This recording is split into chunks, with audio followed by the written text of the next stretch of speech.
आपका उद्देश्य बदला तो क्रिया का फल बदल गया। कई बार सुनाया है।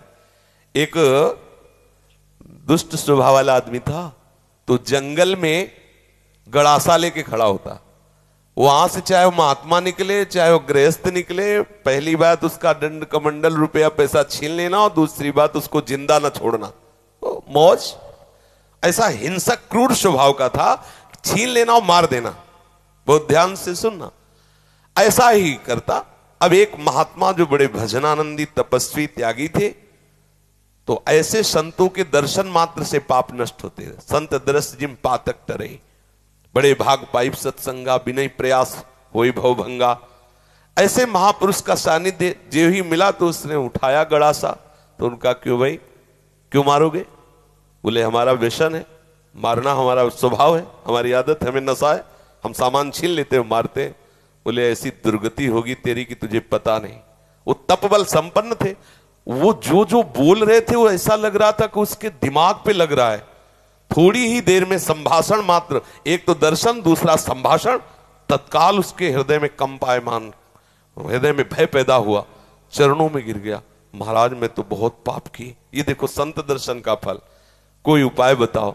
महाराज सब छोड़ दूंगा यदि मुझे शिष्य बना लो।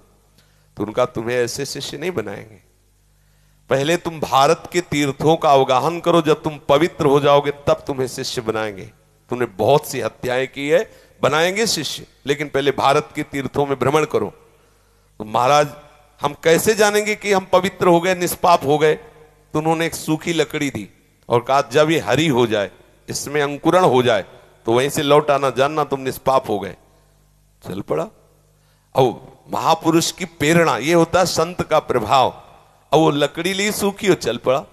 10 किलोमीटर चला होगा तो एक जंगल में एक बहुत बड़ा बट वृक्ष था, बरगद का, बहुत बड़े बड़े पेड़, बरगद के बहुत बड़े, उसकी जड़ से आके शाखाओं से नवीन वृक्ष की रचना, बहुत बड़ा वृक्ष था।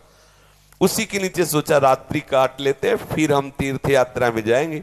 उसी के नीचे तो 4 बदमाश ऊपर चढ़े हुए थे, चोर, और वो समीप वाले गांव में चारों तरफ से आग लगाने का प्लान बना रहे थे कि तुम दक्षिण की तरफ से आग लगाना, तुम उत्तर की तरफ से आग लगाना, और फिर जो निकलेगा उनको मारेंगे, ऐसा ऐसा।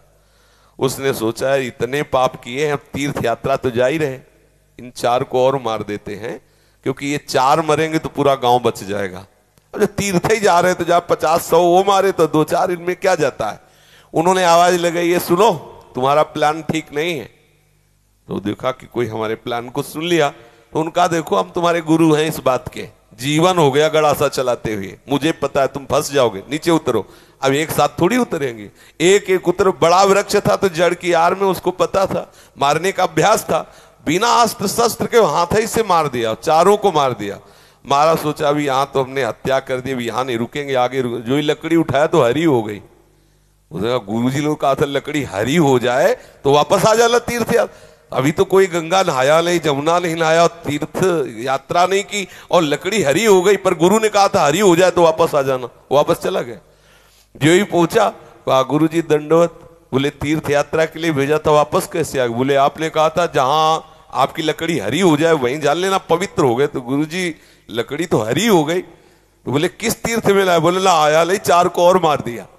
बोले 4 को मार दिया तो और पाप बढ़ना चाहिए, कैसे क्या? तब उन्होंने बताया पूरे गांव की रक्षा करने के भाव से मैंने 4। तो बोले देखो बेटा, अभी तक अपने स्वार्थ के लिए मारते थे, उद्देश्य था आपको अपने स्वार्थ का, तो वो पाप हुआ। लेकिन पूरे नगर के गाय बैल जीव जंतु स्त्री पुरुष बच्चे सबकी रक्षा का उद्देश्य रख के 4 को मार दिया, तो वो महापुण्य हो गया। अब समझे, क्रिया वही है, उद्देश्य बदल गया तो फल बदल गया उसका। आप गृहस्थ में जो क्रियाएं कर रहे हैं वही क्रियाएं प्रभु के लिए करने लगे, उद्देश्य बना ले प्रभु की प्रसन्नता, बात बन गई। सर्वधर्मान परित्यज्य मामेकं शरणं व्रज अहम त्वां सर्व पापेभ्यो मोक्षयिष्यामि मा शुचा। तू चिंता मत कर कि धर्म त्याग का पाप लगेगा, मैं तुझे निष्पाप कर दूंगा, लेकिन तू मेरे चरणों का आश्रय ले ले। हर धर्मों की पूर्ति भगवत प्राप्ति से होती है, और प्रभु के चरणारविंद का आश्रय लेना परम धर्म है। जो धर्म कर्म प्रभु की प्राप्ति में बाधा पहुंचावे तजिए ताहि कोटि वैरिशम, उसे करोड़ों दुश्मन के समान त्याग देना चाहिए। जैसे तजो पिता प्रहलाद विभीषण बंधु भरत महतारी गुरु बलि तजो कंत ब्रज बनितन, बोले भेमुद मंगलकारी। इसलिए अपने जीवन का लक्ष्य प्रभु प्राप्ति बनाने वाले के लिए हर धर्म भगवत प्रसन्नता के लिए किया जाए, वही हो गया भगवत प्राप्ति का हेतु। समझ रहे?